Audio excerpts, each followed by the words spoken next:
So today I'm going to talk about probably one of my favorite G1 Transformers, both US and Japanese, even though they're not quite the same, Thunderwing and Black Shadow. Now, I have both of them in the box, and as you can tell, US took a lot more space with their box. They're about the same thickness, but the Japanese one is probably about half the size, including the flap, which it's obvious when you look at the Japanese one because it comes in jet mode, which is a lot more compact than the US one, which comes in robot mode. Now, I honestly don't know which version I like. I like seeing them in robot mode in the package. I like seeing them in jet mode in the package. I think I like the Japanese art more, but the US art is also amazing. The Japanese one, I like the color scheme. The black and the gold works really, really well. Just the artwork with the red. There's actually a knockoff out there where the red paint is in purple. I kind of like the purple one better. It looks more aesthetically like a Decepticon as opposed to red on there. Which is funny because on the knockoff, which unfortunately I don't have, I think they still have the red. So they didn't even bother to change the paint job. But just so you can see what the back of the box looks like. And Blue Bacchus, who also came in the same assortment, along with the Japanese artwork that came on there. This side of the box is the same thing.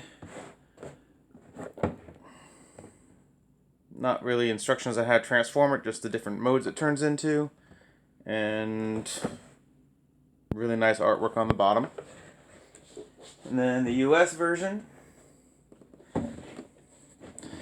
Can't quite see as well, but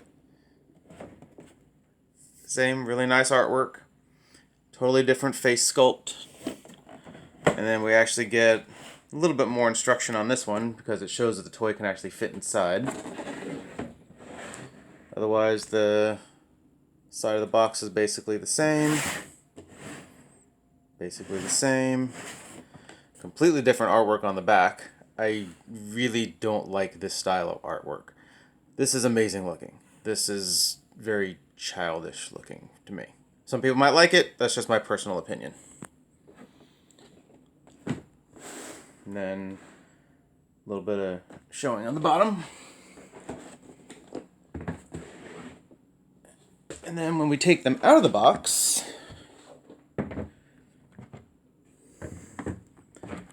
the jet mode is interesting. If you look at it from the side, I don't really like it as much just because of all this empty space, which is where the little guy goes. If you take the gun off, there's this little tiny peg right here. It's actually probably easier to show on the US one. There's this little tiny peg, and there's this little tiny hole right here.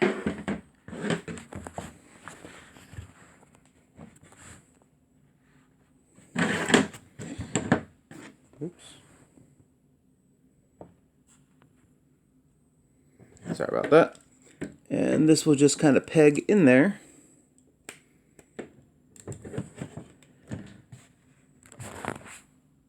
Still not that great looking. I honestly like them better apart as opposed to together. So that being said, the gun can either go in this hole over here when they're combined, or it can attach to the smaller jet in that mode. Same for both toys.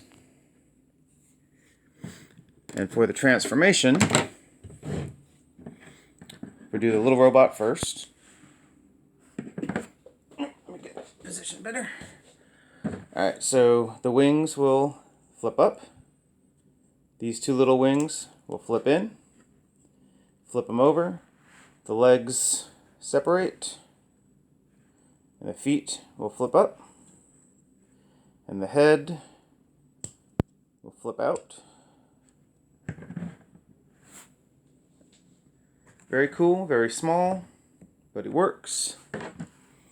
And then the gun will just peg into the hand there. The arms also move, and you can flip them. It's very tight in there, so depending on your toy, you might not want to move them. But the arms will flip all the way forward, and he can rest on that in jet mode. Your preference. I like them the other way. And then for the jet mode, the two guns will pop off. The feet, this part will just flip out. And the toes on mine are very, very tight, so I didn't want to move them all the way for this video, but they should flip all the way down. But I just did mine about halfway. Stands up like that, at which point the little robot can actually, and I don't want to move the arms on mine, but he can fit inside the legs here. And then when on the back, oops, this part would flip down.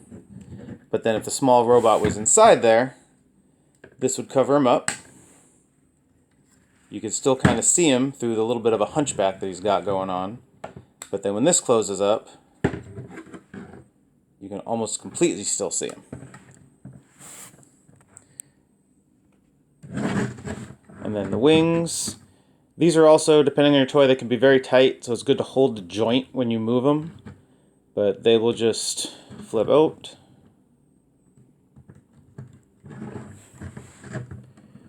And then there he is. Two giant guns, which are actually bigger than his entire arm. They go in his hands.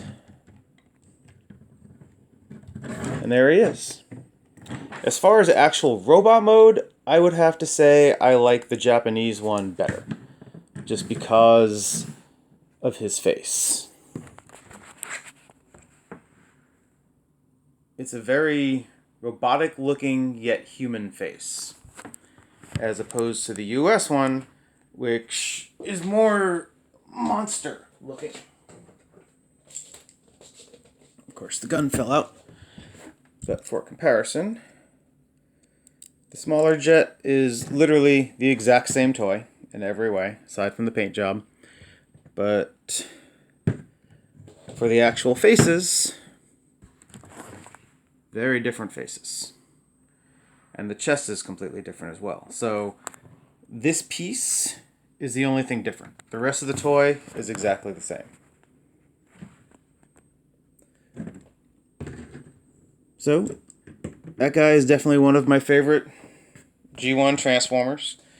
And in case you have the newer release, you can see how much larger he is in comparison. Much larger. Hope everyone enjoyed.